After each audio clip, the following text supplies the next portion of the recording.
वाळू उपसा करणाऱ्यांवर कारवाईमध्ये मोठा उपक्रम होण्याचं ग्रामपंचायत.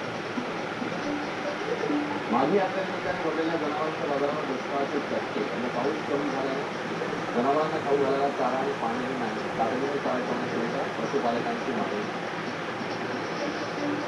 जम्मू काश्मीरचे माजी राज्यपाल सत्यपाल मलिक यांच्या घरी आणि कार्यालयावर सीबीआयची धाड. किरु हायड्रो पॉवर प्रोजेक्टचे संबंधित गैरव्यवहार प्रकरणी सीबीआयची कारवाई. पंतप्रधान मोदी गुजरात दौऱ्यावर. वाहतूक, शहर विकास आणि पायाभूत सुविधांच्या विविध विकास कामांच्या पंतप्रधानांच्या हस्ते उद्घाटन. आणि मुख्यमंत्री भूपेंद्र पटेल यांची परराष्ट्रमंत्री डॉक्टर एस जयशंकर यांनी 5 मार्चपासून 4 दिवसीय दक्षिण कोरिया दौरा. सेऊलमध्ये आयोजित 10व्या भारत कोरिया प्रजासत्ताक संयुक्त आयोगाच्या बैठकीला हजेरी लावली. गुलमर्गमध्ये हिमस्खलन झाल्यामुळे 7 पर्यटक बेपत्ता. या परदेशी नागरिकांचाही समावेश. रस्त्यावर स्थानिक पोलिसांकडून शोध कार्य सुरू. अभिनेता अजय देवगण आणि आप आदवांच्या बहुचर्चित शैतान चित्रपटाचा पहिला रिलीज 8 मार्चला चित्रपट पूर्ण झाला.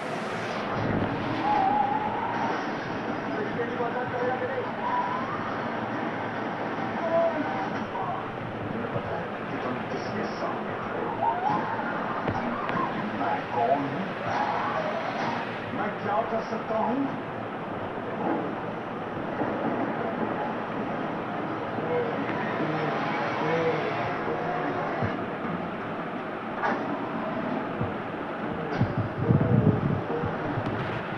याच्या सुपरफास्ट घडामोडीला नाश करेगा. बाकी काही डॉक्टरांचं राज्यातील निवासी डॉक्टरांच्या विविध मागण्यांमध्ये सभावर झालेला आहे. संघाच्या पार्श्वभूमीवर माल डॉक्टर आणि वैद्यकीय शिक्षण मंत्री यांच्यामध्ये बैठक झाली. त्यात काहीही तोडगा निघाला नाही. नागपूरमध्ये आता आंदोलनाचा पवित्रा आहे डॉक्टरांचा.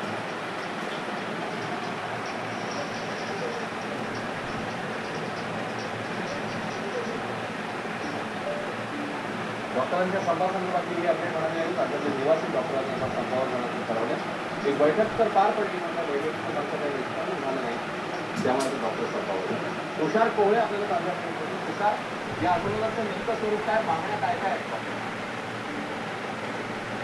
अक्षर आपण बघू शकतो की नागपूरमध्ये महाडचं आंदोलन सुरू झालेलं आहे. नागपूरचे शासकीय वैद्यकीय महाविद्यालय आणि रुग्णालय नागपूर येथे महाडचे डॉक्टर इथे जमलेले आहेत आणि त्यांच्या वेगवेगळ्या मागण्या आहेत. विशेष करून मागच्या अनेक वर्षांपासून सातत्याने ते आंदोलन करतात, शासनाकडे मागण्या मांडतात.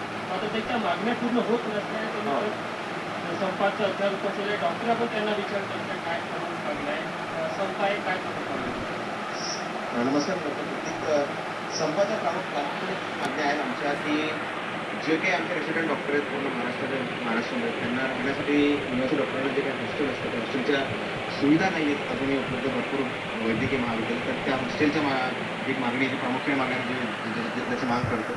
दुसरी मागणी आमची अशी आहे की कुठे आम्हाला विद्यावेतन दिलं जातं तो विद्यावेतन भरपूर वैद्यकीय महाविद्यालयाचं 3 महिने 4 महिने 5 महिने प्रलंबित. तर हा विद्यावेतन कुठेच प्रलंबित न राहता तो विद्यावेतन सगळ्यांना प्रत्येक महिन्याच्या 10 तारखेला आत मिळावा अशी दुसरी आमची मागणी आहे.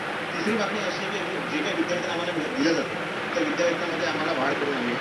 आंदोलनाचं स्वरूप कसं असणार आहे, कोणत्या सेवा सुरू असणार आहे? आंदोलनाचं स्वरूप जे आहे आंदोलनामध्ये सगळ्या तात्काळ सुविधा ज्या काही असतील त्या सगळ्या सुरू राहणार आहे.